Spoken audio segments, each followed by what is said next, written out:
Chodesh Tov Rabotai, we are continuing with our Mishna Yomi, Masechet Nedarim. We are up to Perik Vav Mishnah Tet. Today's Mishnayot should be Leilun Nishmat Neria ben Svetlana Ranbai Eliyahu ben Burcha Israelo ben Chana bad Miriam Menuchatam began Eden Amen. And Leavdi ben Chaim lechaim v'derifua shelemav Daniel Shalom ben Rosa betoch shah chulei Israel. Mishnah Tet discusses Nedarim about the products of fruits and about vegetables. Hanodel min hayayin, if someone makes a neder that prohibits him from wine, mutar biyin tapuchim, he is permitted to drink apple wine because only grape wine is known simply as wine. Wine produced from apples is called apple wine and not just wine.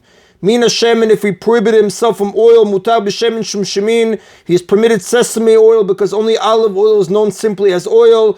Mina dvash, if he prohibited himself from honey, mutar b'dvash tamarim, he is permitted date honey because only bees honey is known simply as honey. Although the honey mentioned in the Torah means date honey, as Rashi explains in Sefer Dvarim, chapter 26, verse 2, the meaning of a neder is based on popular usage, so according to which honey refers only to bee honey. Mina chometz, if he prohibited himself from vinegar, mutar b'chometz sitvaniot, he is permitted winter grape vinegar because only wine vinegar is known simply as vinegar. Mina kireshin, if he prohibited himself from leeks, mutar b'kaflotot, he is permitted the type of leek known as kaflotot because people do not call them leeks. Kaflotot were a type of leek with a large head bulb that grew in Eretz Israel.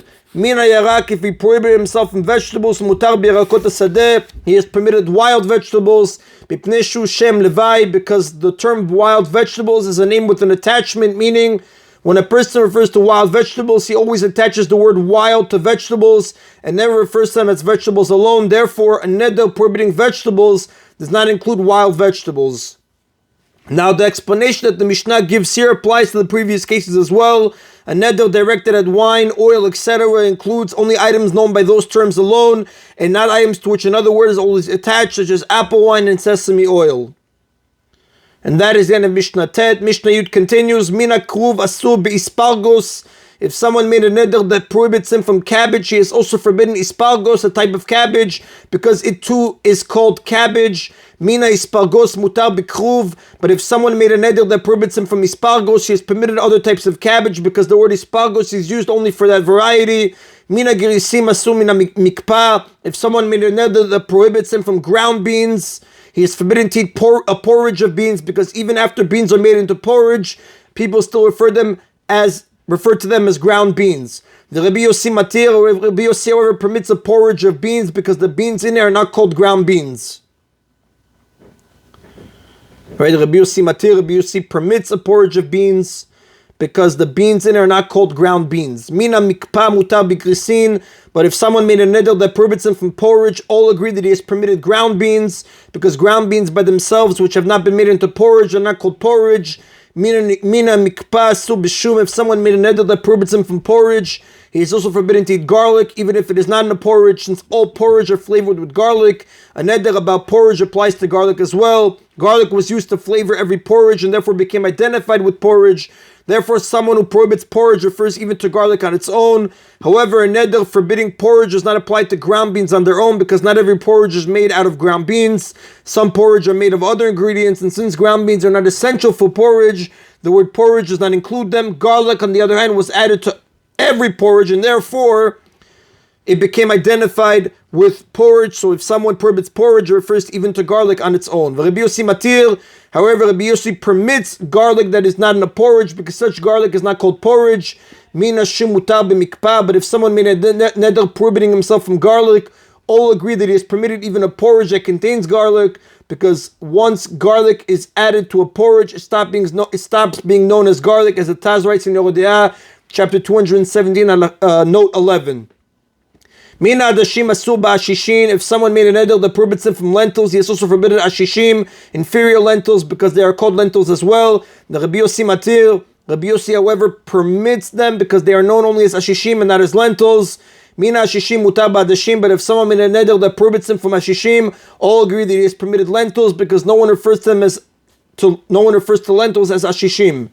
Chita chitim sheni toim. If someone said konam, that I will not taste wheat and wheats, asur ben kemach ben pat, is forbidden to anything made of wheat, whether flour or bread. By mentioning both the singular wheat and the plural wheats, he includes all forms of wheat. Now, wheat singular refers to a loaf of bread because it is a single unit of food that is eaten on its own, while wheats plural refers to kernels of wheat which are chewed several at a time. Wheats also includes flour, which is kernels in their chopped form. And when someone directs a neder at both the singular and plural forms of wheat, his intent is to prohibit both bread and raw kernels. Gris girisin sheni toem. Similarly, if someone said konam that I will not taste bean and beans, asur ben chayin ben mivushalim, he is forbidden to eat any beans whether raw or cooked. Bean singular refers to a thick bean porridge which is eaten on its own, while beans plural refers to raw beans which are eaten several at a time, as the Plisha writes in his commentary to Yerodeyah chapter 217, note 33.